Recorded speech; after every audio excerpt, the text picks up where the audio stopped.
मैं श्री खानकोटा प्राथमिक के कक्षा 8 में अभ्यास करती हूँ। मैं आज आप सभी को 26 जनवरी के बारे में 2 शब्द कहूँगी जो आप सब शांतिपूर्वक सुनेंगे, ऐसी मेरी नम्र विनंती। ना पूछो जमाने से कि क्या हमारी कहानी है, ना पूछो जमाने से कि क्या हमारी कहानी है। हमारी तो पहचान यही कि हम हिंदुस्तानी है, हमारी तो पहचान यही कि हम हिंदुस्तानी है।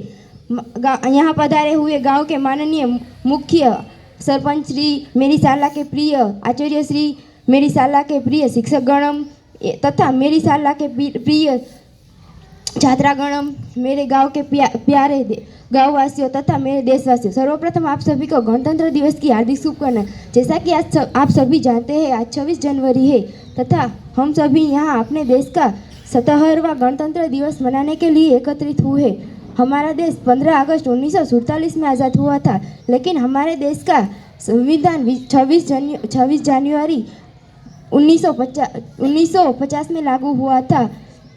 तब से हम भारतीय प्रत्येक वर्ष 26 जनवरी के दिन गणतंत्र दिवस के रूप में मनाते हैं। हमारा देश का संविधान विश्व का सबसे बड़ा लिखित संविधान है।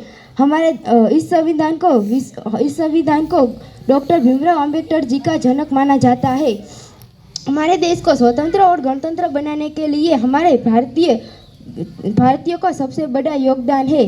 देश उनके त्याग एवं समर्पण को कभी नहीं भूल पाएगा। हमारा देश आज़ादी के बाद बहुत उन्नति कर रहा है, लेकिन आज भी हमारे देश में भ्रष्टाचार, बेरोजगारी एवं असमानता जैसी समस्या देखने को मिलती है। तो आइए आज इस गणतंत्र दिवस के इस शुभ अवसर पर हम सभी प्रतिज्ञा करते हैं कि इस समस्याओं का हल निकालेंगे और अपने देश को विश्व का सबसे बेहतरीन देश बनाएंगे। जय हिंद, जय भारत।